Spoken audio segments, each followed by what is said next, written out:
महान कहानीकार प्रेमचंद द्वारा लिखित कहानी ठाकुर का कुआं। जोखू ने लोटा मुंह से लगाया तो पानी में सख्त बदबू आई। गंगी से बोला, यह कैसा पानी है? मारे बास के पिया नहीं जाता, गला सूख जा रहा है और तू सड़ा हुआ पानी पिलाई देती है। गंगी प्रतिदिन शाम को पानी भर लिया करती थी। कुआं दूर था, बार बार जाना मुश्किल था। कल वह पानी लाई तो उसमें बू बिल्कुल न थी। आज पानी में बदबू कैसी? लोटा नाक से लगाया तो सचमुच बदबू आ रही थी। जरूर कोई जानवर कुएं में गिरकर मर गया होगा, मगर दूसरा पानी आवे कहाँ से? ठाकुर के कुएं पर कौन चढ़ने देगा? दूर से लोग डांट भगाएंगे। साहू का कुआं गांव के उस सिरे पर है, परंतु वहां भी कौन पानी भरने देगा? चौथा कुआं गांव में है ही नहीं। जोखू कई दिन से बीमार है। कुछ देर तो प्यास रोके चुप पड़ा रहा, फिर बोला, अब तो मारे प्यास के रहा नहीं जाता, ला थोड़ा पानी नाक बंद करके पी लूं। गंगी ने पानी न दिया। खराब पानी पीने से बीमारी बढ़ जाएगी, इतना जानती थी, परंतु यह न जानती थी कि पानी को उबाल देने से उसकी खराबी जाती रहती है। बोली, यह पानी कैसे पियोगे? न जाने कौन सा जानवर मरा है, कुएं से न दूसरा पानी लाई देती हूँ। जोखू ने आश्चर्य से उसकी ओर देखा। दूसरा पानी कहाँ से लाएगी? ठाकुर और साहू के दो कुएं तो हैं, क्या एक लोटा पानी न भरने देंगे? हाथ पांव तुड़वा आएगी और कुछ न होगा। बैठ चुपके से, ब्राह्मण देवता आशीर्वाद देंगे, ठाकुर लाठी मारेंगे, साहू जी एक के 5 लेंगे। गरीबों का दर्द कौन समझता है? हम तो मर भी जाते हैं तो कोई द्वार पर झांकने नहीं आता, कंधा देने तो बहुत बड़ी बात है। ऐसे लोग कुएं से पानी भरने देंगे? इन शब्दों में कड़वा सत्य था। गंगी क्या जवाब देती, किंतु उसने वह बदबूदार पानी पीने को न दिया। रात के 9 बजे थे। थके मांदे मजदूर तो सो चुके थे। ठाकुर के दरवाजे पर 10-5 बेफिक्रे जमा थे। मैदानी बहादुरी का तो अब जमाना रहा है, न मौका। कानूनी बहादुरी की बातें हो रही थी। कितनी होशियारी से ठाकुर ने थानेदार को एक खास मुकदमे में रिश्वत दे दी और साफ निकल गए।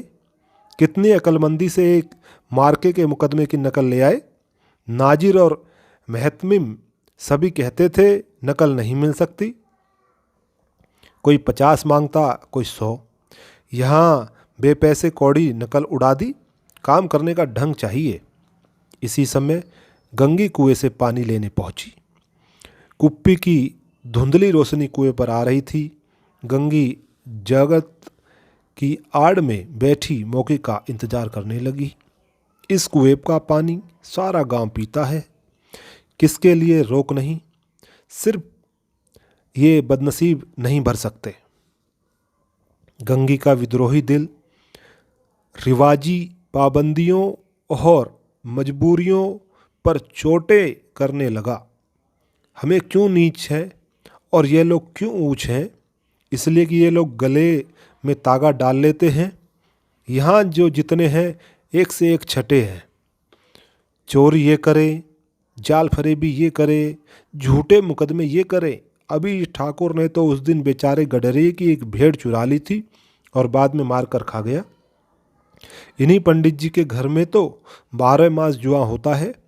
यही साहू जी तो घी में तेल मिलाकर बेचते हैं, काम करा लेते हैं, मजदूरी देते नानी मरती है।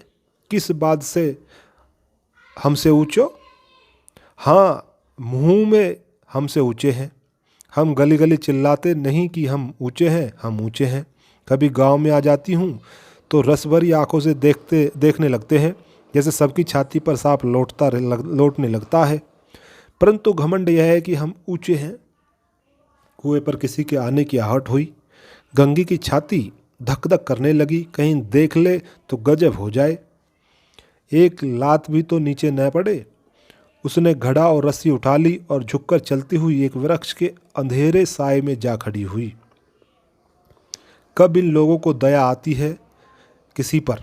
बेचारे महंगू को इतना मारा कि महीनों लहू थूकता रहा, इसलिए तो कि उसने बेगार न दी थी। उस पर ये लोग ऊंच बनते हैं। कुएं पर दो स्त्रियां पानी भरने आई। इनमें बातें हो रही थी।